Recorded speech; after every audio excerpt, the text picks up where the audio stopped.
Full എങ്ങനെയാണ് shooting രീതി എങ്ങനെയുണ്ടായിരുന്നു? അങ്ങനെ ഫുള്ള് കാടാവുമ്പോഴേ അതിനകത്ത് നമുക്കൊരു ടൈമിംഗ് ഇല്ല.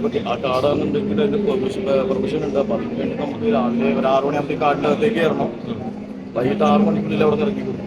ഒരു ബോർഡർ ഉണ്ട്. ഇപ്പോൾ നമ്മുടെ പടത്തിൽ കാണിക്കുന്ന ഒരു ബോർഡർ ഉണ്ട്. ഷൂട്ട് ചെയ്യാനാണെങ്കിൽ ഒരു 10-15 മിനിറ്റ് നടന്നകത്തേക്ക് കയറണം. അതുപോലെ തന്നെ അത്രയും സാധനമൊക്കെ അവിടെ പോകും.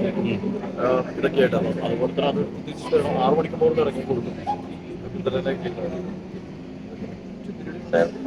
ചെയ്ത് തീർക്കാനുള്ള കാര്യങ്ങൾ അങ്ങനെ തന്നെ.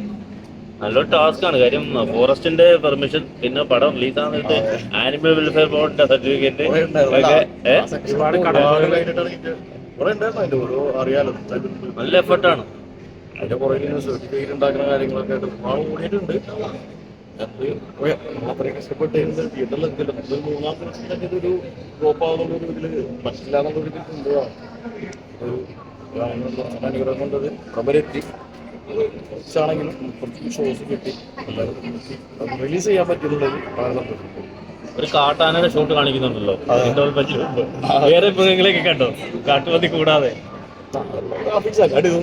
ആദ്യം തന്നെ നമുക്ക് ബഡ്ജറ്റില്ലാത്ത കയറ്റാൻ പറ്റില്ല. നമ്മളാണ് കാട്ടിക്കുന്നത്. അല്ല, കാട്ടിൽ ഷൂട്ട് ചെയ്തപ്പോഴും വേറെ മൃഗങ്ങളൊക്കെ കണ്ടോ?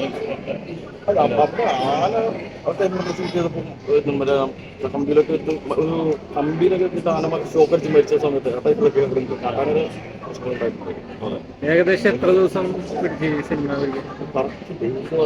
ഷൂട്ട് കുറേ നടന്നിട്ടുണ്ട്. നമ്മൾ ഡേറ്റ് ഷൂട്ട് എന്തായാലും ഇതിലേക്ക് പറയാൻ പറ്റില്ല. അതുപോലെ എല്ലാവരും സപ്പോർട്ട് ചെയ്യുക, കാണുക പടം. ഡയറക്ടർ എന്ന് പറയുന്നത് വന്നിട്ടുണ്ട്.